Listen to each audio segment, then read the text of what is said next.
how do we document this trajectory here of 10 years at Facebook? 10 years, listen, I mean, given the competition that Facebook has already vanquished, 10 years is an extraordinary accomplishment. When you think about the predecessors of Friendster and MySpace and lots of other companies that have risen and fallen in that period of time, to be able to maintain that growth, to be able to pivot to mobile, it's a tremendous accomplishment. Well, I mean, the fact that they're now making more than half of their advertising revenue on mobile, when they started this IPO, I mean, they had almost zero. Yes.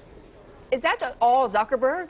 That seems to be, and when you look back, and in the article that Brad Stone and Sarah Fryer wrote for the magazine, they talk about how a couple of years back, Zuckerberg took the position that Facebook had to become a mobile-first company. And that was a big deal because Facebook had owned the desktop. But on mobile, that's a much more challenging environment to survive. And it wasn't very clear that they were going to be successful. And based on the numbers that we're seeing coming off of yesterday, it does seem to be working. There's a couple quotes from Zuckerberg in this article. I want to read one of them, Sam, and I want to get your take on this. Sure. Let me read the third one, if you guys can pull that up. He says, quote, we just think that there are all these different ways that people want to share, and that compressing them all into a single blue app is not the right format for the future. What is he talking about here? So, okay, one specific thing. Starting on February 3rd, one day before the 10-year anniversary, there's going to be a new Facebook app for iOS users in the United States, and that's called Paper.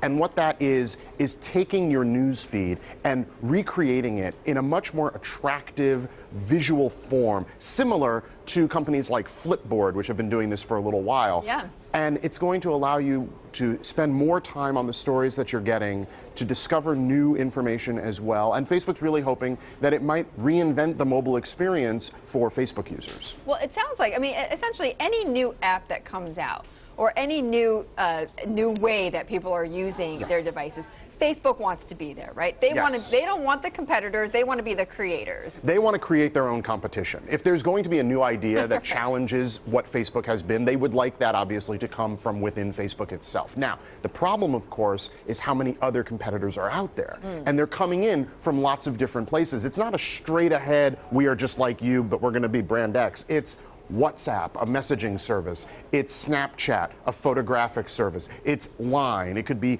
Foursquare, not to mention, obviously, Twitter. And so all of these new apps are being used by people in many different ways, all as means of communication. Facebook has to kind of fight against all of them. As they get older, though, is it harder for them to be sort of the most innovative developer? Facebook, you mean? Facebook, yeah. That is the challenge, obviously. I mean, first of all, the growth numbers are going to probably slow down now, given that they already have about half of the people who are on the internet, if not more.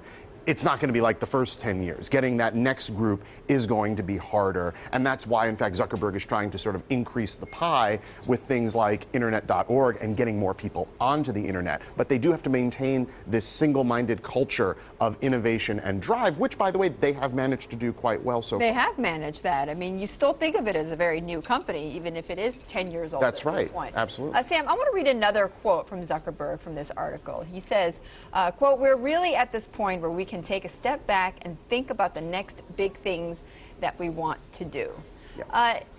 What are the next big things? The next big things have to remain on mobile, and it has to be that kind of idea of being able to parry any sort of attack from a competing service. And that might mean messaging, that might mean photography, that might mean location. That also means search. You know, Facebook launched graph search on the desktop about a year ago. And it kind of hasn't worked out as well as they would like, but they think that they have the key to providing more information to their users by finding out what your friends know as a sort of contrary approach to what Google is doing. And if they can unlock the value of all the information that is being passed around on Facebook, that could provide a whole new opportunity for the company. And in your view, has anyone come close to being a competitor to Facebook? No. I mean, flatly, not yet. That being said, there are all of these smaller operations right now from lots of other places. Twitter. There's Twitter, and there might be something new in the coming year and certainly in the next 10.